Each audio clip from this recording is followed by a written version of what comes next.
En este cuarto domingo de Adviento, el Señor nos invita nuevamente a estar despiertos. Eso significa velar, a no distraernos, a no dejarnos llevar por muchas otras cosas que nos apartan de lo verdaderamente importante, de lo que le da vida y sentido a nuestra existencia. Las lecturas del día de hoy nos ayudan a irnos adentrando, como nos recordaba de manera tan bonita Artemisa al inicio, en esta acogida al Dios que, hecho hombre, se confía en nuestras manos. La primera lectura está tomada del segundo libro de Samuel. Los dos libros de Samuel pertenecen a esta colección de textos del Antiguo Testamento que se conocen como libros históricos. Recuerden que la Biblia hebrea, la Biblia judía, tiene la Torá, la ley, que es el Pentateuco, luego los libros históricos que nos platican la historia de Israel a lo largo de los siglos, y los libros sapienciales que nos dan consejos de vida, los libros proféticos, que normalmente son los que escuchamos al inicio, pero también en estos libros históricos pues vemos entretejidas también referentes, digamos, proféticos o de revelación de Dios, e inclusive algunos textos que parecen himnos como los salmos. Lleva el nombre de un profeta y juez de Israel que se llamó Samuel. Aunque en nuestra Biblia lo vemos dividido en dos partes, primer libro de Samuel, segundo libro de Samuel, en el fondo es una sola obra. El tema central de este libro histórico es el paso de la época de los jueces, y recuerden, Samuel fue uno de los jueces, en donde no había rey en Israel. El único rey era Dios. Y había personas que surgían con este papel, este rol de unificar al pueblo ante una amenaza. Samuel fue uno de ellos, pero además fue profeta. El texto, todo el libro, trata de subrayar que al pasar de esta época de los jueces a la monarquía, primero, el primer rey que hubo fue Saúl, más o menos en el año 1030 a.C., luego David en el 1010 y finalmente Salomón 971, más todos sus descendientes, que durante todo este tiempo la monarquía nace bajo la tutela de los profetas. Es decir, Dios no abandona a su pueblo. Aquí el problema es que reyes le hacen caso y que reyes no le hacen caso. Los profetas son enviados a invitar a estos gobernantes a rectificar sus actitudes.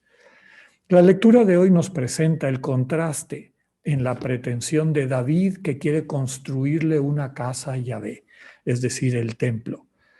Y cómo Dios le devuelve esa intención subrayándole: tú no me vas a construir una casa, yo te voy a construir una casa para ti, que es su dinastía.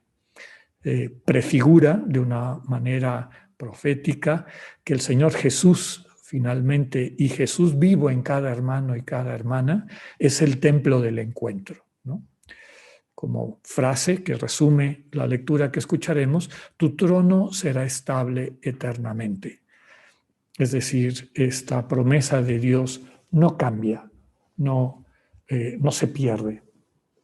El salmo que vamos a escuchar, el Salmo 88, 89 en la numeración antigua, es un himno que alaba el poder de Dios en la creación y también en la manera como ha conducido a Israel a través de la historia. En los versículos que recitaremos se hace hincapié en la fidelidad del amor de Dios y su protección a David y su dinastía. Vemos cómo se retoma el tema anterior. La dinastía en sí misma, digamos, no es el mensaje, sino la fidelidad de Dios, que en medio de su pueblo se hace presente para darle vida. Tiene claramente referencias mesiánicas, ¿no? David y sus descendientes podrán decir: tú eres mi Padre, el Dios que me protege y que me salva. Como frase tomada del Salmo, nos podemos quedar con esta invitación de captar que el amor de Dios es para siempre y su lealtad más firme que los cielos. La segunda lectura está tomada de no es la primera carta, ahí fue un error, disculpen, de la carta de San Pablo a los romanos. Lo que vamos a escuchar es el final de la carta de Pablo a la comunidad cristiana de Roma, la única comunidad que no fundó él, a la que le escribe una carta. Todas sus cartas están dirigidas a comunidades que él fundó. Pero como Roma era muy importante y él iba de viaje a Roma, les manda una carta donde les explica lo que él enseña. Podríamos decir que la carta a los romanos es el resumen de la buena noticia que enseñaba Pablo. Por eso es tan rica y tan extensa, al grado de que es prácticamente del tamaño, en número de palabras, del Evangelio de Marcos. Es como un evangelio chiquito, a la manera de Pablo, desde luego, subrayando lo que le parecía fundamental de la... Aquí estamos en el final de la carta, es su despedida. Se trata de un himno de alabanza al Dios único, infinitamente sabio. Este Dios es el que nos da la fuerza para vivir desde la buena noticia de Cristo. Esta buena noticia, y así lo vivió Pablo, se mantuvo desconocida por siglos y ahora se ha manifestado en concordancia con las Escrituras. Recuerden que Pablo, viniendo del pueblo de la promesa, percibe este vínculo en la promesa que es llevada a plenitud, en la relación de amor en todo aquello que Yahvé había prometido a su pueblo. Este amor de persona a persona del pueblo con Cristo es el culmen del sueño de Dios para la humanidad. En Cristo, todas las naciones, sin acepciones, sin distinciones, están llamadas a la obediencia de la fe, es decir, a asumirse en el misterio de Dios como amor, en creer con todo el corazón que Dios es amor, este Dios revelado en Cristo. Como frase lema, nos podemos quedar con este texto tomado de la propia carta. El misterio de Dios revelado en Cristo es que todos, todas, somos hermanos, somos hermanas. El evangelio de este cuarto domingo es la Anunciación, tomada del primer capítulo de San Lucas. Inicia, y lo veremos así en la lectura, preocupado por vincular a Jesucristo con la realidad histórica de su época, en el tiempo. ¿Y cómo sabemos el tiempo? Como lo contaban en esa época, en los reinos, en el cuarto año de Herodes o en el 10º año de César Augusto, etc., ¿no? Subraya que el Hijo de Dios entra a nuestro tiempo y entra al concreto de nuestra realidad, describiendo un lugar, una ciudad de Galilea llamada Nazaret. Nazaret, más que ciudad, ya lo hemos dicho varias veces, era un pueblito, más o menos de 200 metros por 200 metros, es decir, 4 cuadras y se acabó Nazaret. Dios elige como un lugar de crecimiento y formación del Mesías una aldea marginal y sin importancia desde los criterios del mundo. Es lo que nos subraya esta primera parte de la lectura de hoy. Nos presenta a la madre del Mesías, María, una chica joven, comprometida con José, del que se afirma que pertenece a la dinastía de David. Recordemos que es un elemento central de la promesa mesiánica. En esta dinastía, en esta familia que Dios ha creado en su pueblo y que cada vez se va haciendo más grande, ha de nacer aquel que nos muestre la plenitud de la revelación de Dios en el amor que da vida. Fíjense que sigue la visión judía de descendencia. El padre da la descendencia. José, siendo de linaje de David, transmite su linaje a su hijo. Recuerden que inclusive cuando un hermano moría sin tener hijos, el hermano que seguía se tenía que casar con su esposa y los hijos que tuviera ese hermano menor con la esposa del hermano mayor que moría, legalmente eran hijos del hermano mayor, aunque hubiera muerto sin hijos. Era lo que se llamaba la ley del levirato. En esa cultura, la descendencia se transmitía por el linaje del Padre. El ángel le comunica a María que el Señor está con ella, es decir, que está llena de gracia, de este Dios que se dona. Has acogido al Dios que se entrega a ti, por eso estás llena de gracia. Le anuncia lo que era un sueño para cualquier joven hebrea, ser la madre del Mesías.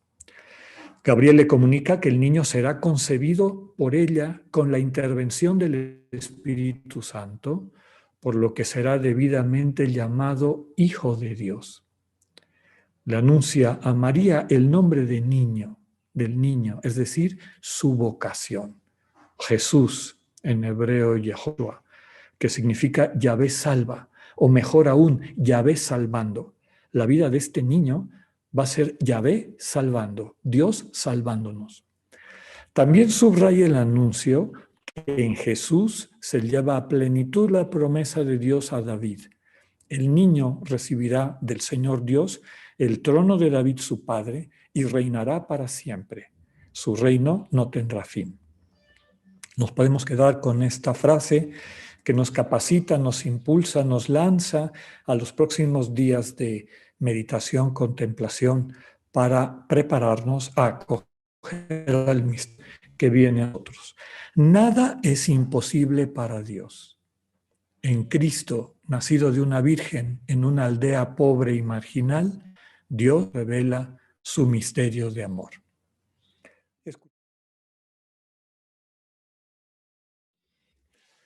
Las lecturas de este domingo, que definitivamente nos preparan a este misterio que vamos a meditar, a reflexionar, a contemplar, a vivir en los próximos días, de la llegada de Dios a nuestras vidas, a nuestra realidad humana. Como comentábamos al presentar el texto de Lucas, el evangelista se preocupa de que quede claro esta encarnación del amor de Dios en medio de nosotros en el contexto real, concreto de la humanidad, de nuestra historia, de nuestra vida. Dios no es una idea, Dios no es una imagen agradable o que nos tranquilice o que nos ayude a sobrellevar las dificultades de la vida. En Cristo Dios se nos presenta como una presencia en relación, como una persona en relación concreta, humana, accesible humanamente con nosotros. Los humanos así nos relacionamos. Cuando realmente aprendemos a amar y a construir relaciones desde el amor divino entre nosotros, la presencia de los que amamos es lo que más nos sostiene y nos da vida.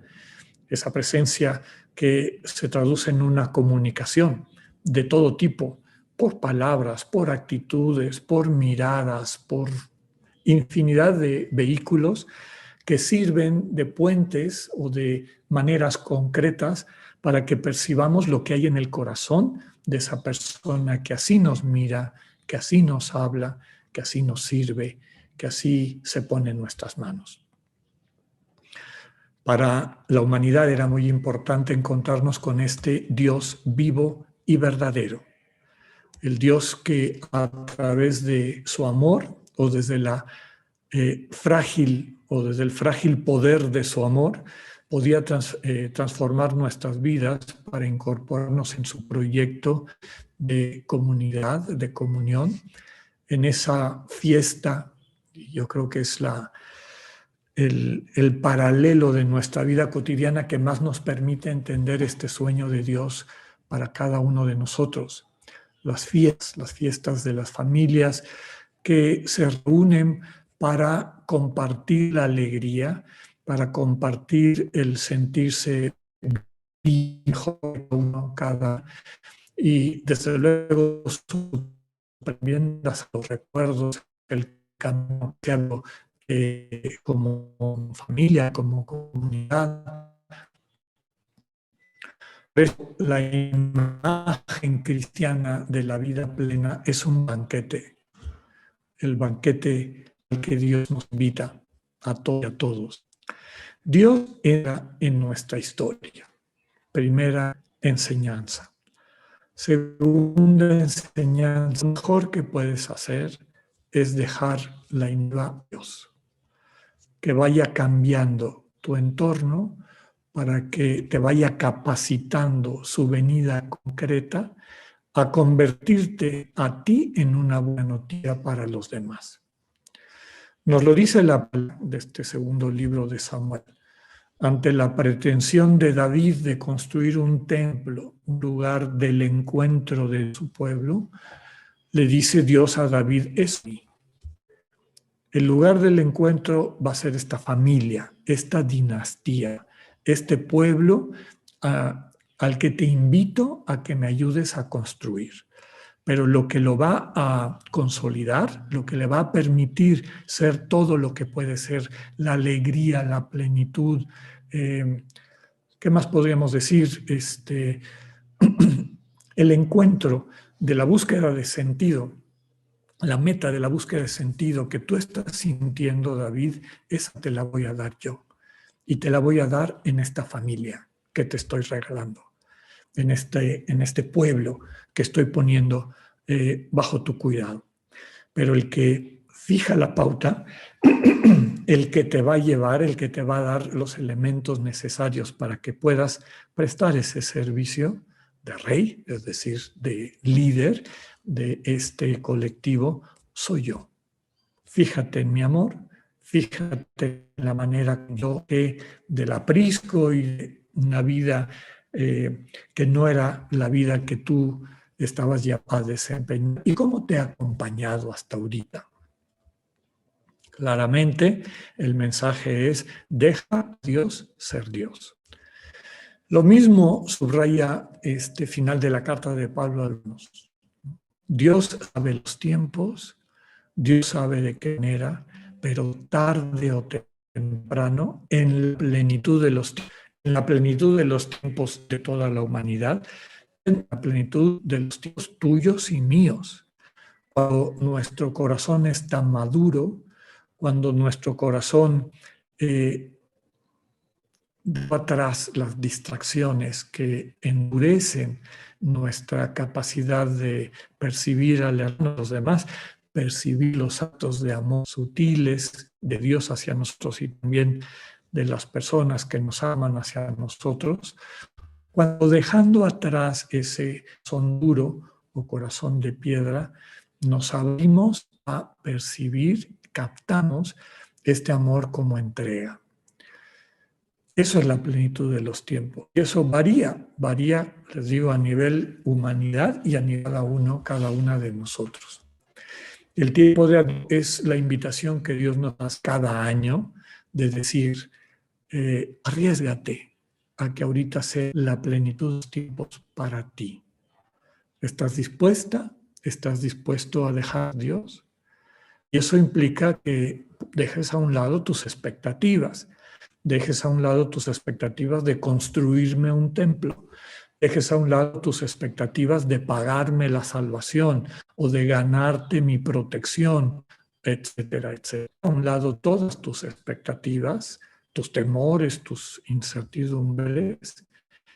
Recíbeme en la figura de este bebito frágil, pequeño, necesitado de que tú lo acojas, de que tú lo recibas, de que experimentes el milagro de que ese bebé, esa presencia, ese cariño en potencia se convierta en realidad en una común unión, en sentirte uno y que ese bebé aparentemente necesite tu protección y de tu cariño, en el fondo haga la paradoja de sostener a ti, de ser bendición a ti y de hacer tu vida nueva.